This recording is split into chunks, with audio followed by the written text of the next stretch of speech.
नमस्कार प्रस्तुतियों। देखिए, इस क्लास के अंदर हम राजस्थान के सीईटी एग्ज़ाम 2024 की तैयारी कर रहे हैं सभी अभ्यर्थियों के लिए बहुत ही महत्वपूर्ण प्रश्नों की क्लास शुरू करने जा रहे हैं। और ये प्रश्न जो है राजस्थान की पशु प्रचार और सीईटी एग्ज़ाम जो आपके आने वाले दिनों में सीईटी का एग्ज़ाम है 27 और 28 सितंबर को, उस एग्ज़ाम के लिए ये प्रश्न बहुत ही महत्वपूर्ण रहने वाले हैं। ठीक है, तो जो भी अभ्यर्थी सीईटी एग्ज़ाम 2024 की तैयारी कर रहे हैं, सीईटी एग्ज़ाम 2024 की तैयारी करने वाले सभी अभ्यर्थियों के लिए ये प्रश्न बहुत ही महत्वपूर्ण रहने वाले हैं। तो एक भी प्रश्न को मिस मत करिएगा। और साथ ही साथ अगर आपको इन प्रश्नों का आंसर पहले से आता है तो कमेंट ज़रूर करते रहिएगा ताकि ये प्रश्न आपको कंठस्थ याद हो सकें। ठीक है, और अगर आप उदयपुर लर्निंग क्लासेस चैनल पर नए हैं, उदयपुर लर्निंग क्लासेस चैनल पर नए हैं तो चैनल को सब्सक्राइब ज़रूर कर लीजिएगा। ठीक है, चलिए तो आज की क्लास शुरू करते हैं। आज की क्लास का बहुत ही महत्वपूर्ण प्रश्न है क्वेश्चन नंबर 1। राव जोधा ने किस वर्ष में जोधपुर नगर की स्थापना की? तो देखिए, राव जोधा ने किस वर्ष में जोधपुर नगर की स्थापना की? तो देखिए इसका ऑप्शन है, ऑप्शन 1 1113 ईस्वी, ऑप्शन 2 1459 ईस्वी, ऑप्शन 3 1539 ईस्वी, ऑप्शन 4 है 1926 ईस्वी। तो देखिए इन चार ऑप्शन में से राव जोधा ने जो जोधपुर नगर की स्थापना की थी, जोधपुर नगर की स्थापना वर्ष है 12 मई 1459 ईस्वी। ठीक है, तो इस प्रश्न का ऑप्शन बी इस प्रश्न का बिल्कुल सही आंसर हो जाएगा। बहुत ही महत्वपूर्ण प्रश्न है, ज़रूर याद रखिएगा। चलिए तो अगला महत्वपूर्ण प्रश्न है अपना क्वेश्चन नंबर 2। जी हाँ साथियों, बहुत ही महत्वपूर्ण प्रश्न है।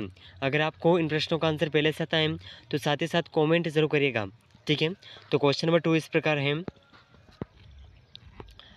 चलिए तो देखिए, बहुत ही महत्वपूर्ण प्रश्न आपके सामने है, बहुत ही शानदार क्वेश्चन। एकीकरण के समय किस मारवाड़ नरेश ने पाकिस्तान में मिलने का प्रयास किया?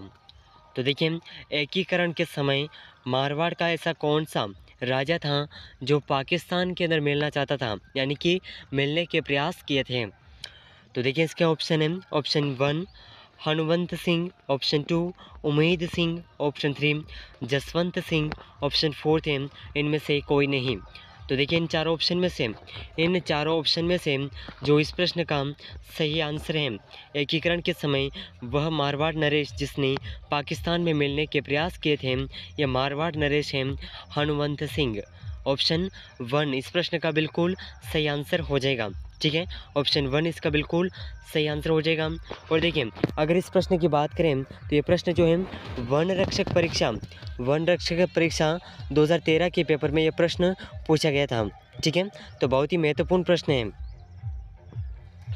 चलिए तो देखिए क्वेश्चन नंबर 3 आपके सामने है, बहुत ही महत्वपूर्ण प्रश्न। केसरियानाथ जी का मेला कहाँ आयोजित होता है? तो देखिए केसरियानाथ जी का मेला कहाँ पर आयोजित होता है? तो देखिए इसके ऑप्शन है, ऑप्शन 1 दुलेव, ऑप्शन 2 शिवाड़, ऑप्शन 3 डिगी, ऑप्शन 4 है करौली। तो देखिए इन चारों ऑप्शन में से इस प्रश्न का सही आंसर हो जाएगा केसरियानाथ जी का मेला दुलेव यानी कि उदयपुर में आयोजित होता है। ठीक है, तो इस प्रश्न का ऑप्शन 1 बिल्कुल सही आंसर हो जाएगा। चलिए तो देखिए क्वेश्चन नंबर 3 आपके सामने है, बहुत ही महत्वपूर्ण प्रश्न। चंदन राज की रानी रुद्राणी जो पुष्कर में प्रतिदिन 1000 दीपक जलाकर भगवान महादेव की उपासना करती थी, किस वंश से संबंधित थी? तो चंदन राज की रानी रुद्राणी जो कि पुष्कर में प्रतिदिन 1000 दीपक जला करके भगवान शिव की आराधना करती थी, तो देखिए वो कौन से वंश से संबंधित थी, ये इस क्वेश्चन के अंदर पूछा गया है। ठीक है, और इस प्रश्न की अगर बात करें, ये प्रश्न ARO हॉर्टिकल्चर एग्ज़ाम 29/8/2022 के पेपर में यह प्रश्न पूछा गया प्रश्न है। ठीक है, तो बहुत ही महत्वपूर्ण प्रश्न है, ज़रूर याद रखिएगा। तो देखिए इसका ऑप्शन है आबू के परमार, गुजरात के सोलंकी, जयपुर के कछवाहा, शाकंभरी के चौहान। तो देखिए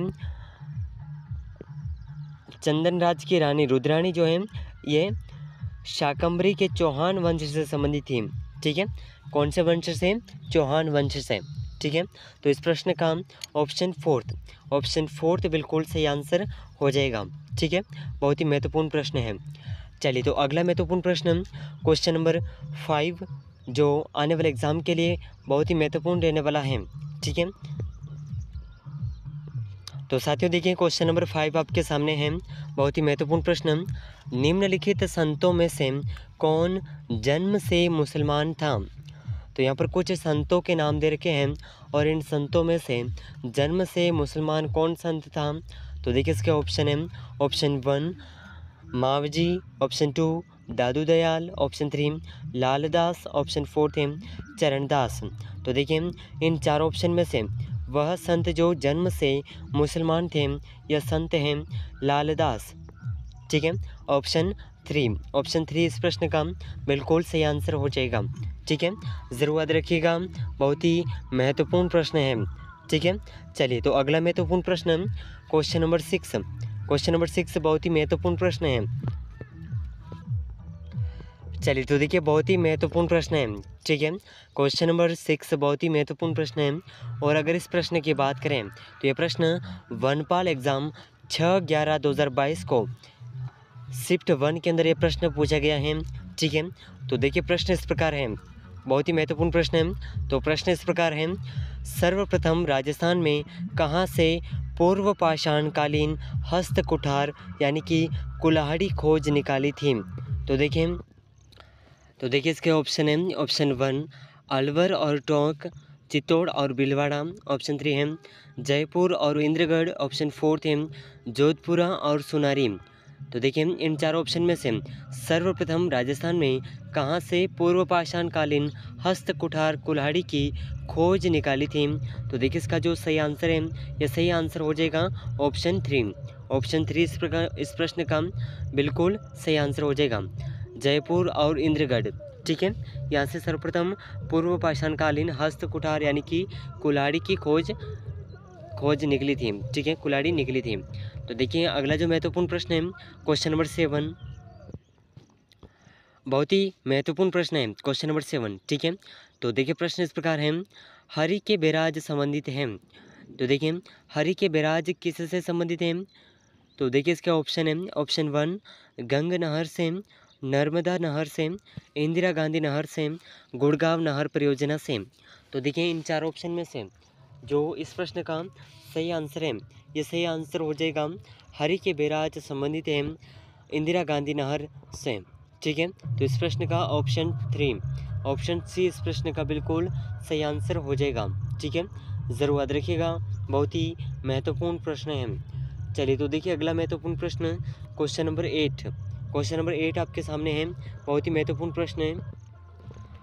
चलिए तो देखिए क्वेश्चन नंबर 8 आपके सामने है, स्वामी गोपाल दास जी ने 1907 ईस्वी में हितकारिणी सभा की स्थापना कहाँ की थी? तो देखिए स्वामी गोपाल दास जी ने 1907 ईस्वी में हितकारिणी सभा की स्थापना कहाँ पर की थी? ठीक है, तो देखिए इसका ऑप्शन है, ऑप्शन 1 चूरू, अजमेर, टोंक, बांसवाड़ा। तो देखिए इन चार ऑप्शन में से जो इस प्रश्न का सही आंसर है, स्वामी गोपाल दास जी ने 1907 ईस्वी में हितकारिणी सभा की स्थापना चूरू में की थी। कहाँ पर की थी? चूरू। ऑप्शन 1 इस प्रश्न का बिल्कुल सही आंसर हो जाएगा। और ये जो प्रश्न है assistant of agriculture officer exam 28/5/2022 के पेपर में ये प्रश्न पूछा गया था। ठीक है, तो आप अंदाज़ा लगा सकते हैं कि कितना महत्वपूर्ण प्रश्न है और बार बार रिपीट होने वाला प्रश्न है। ठीक है, अगर आप इन प्रश्नों में से एक भी प्रश्न मिस करते हैं तो सीटी एग्ज़ाम के लिए 2 नंबर आप मिस कर सकते हैं। ठीक है, तो बहुत ही महत्वपूर्ण प्रश्न है, ज़रूर याद रखिएगा। चलिए तो देखिए अगला महत्वपूर्ण प्रश्न है क्वेश्चन नंबर 9। तो देखिए बहुत ही महत्वपूर्ण प्रश्न है, अरावली वनरोपण परियोजना आरंभ की गई। तो देखिए अरावली वनरोपण परियोजना कब आरंभ की गई? तो देखिए सबसे पहले अगर बात करें कि ये जो योजना है किसके सहयोग से यानी कि किसकी सहायता से आरंभ की गई? तो जापान की सहायता से। ठीक है, तो देखिए इसके जो ऑप्शन है अरावली वनरोपण परियोजना के, इसके ऑप्शन है, ऑप्शन 1 1992 और 93 के मध्य, ऑप्शन 2 1995 और 96 के मध्य, ऑप्शन 3 2007 और ऑप्शन फोर्थ है 2001 और 2002 के मध्य। तो देखिए इन चारों ऑप्शन में से इस प्रश्न का सही आंसर हो जाएगा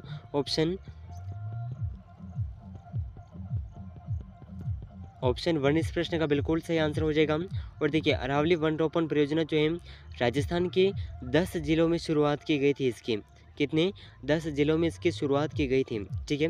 और देखिए अगर इस प्रश्न की बात करें तो हम RSMSSB LDC एग्ज़ाम 2018 के पेपर में यह प्रश्न पूछा गया है, ठीक है।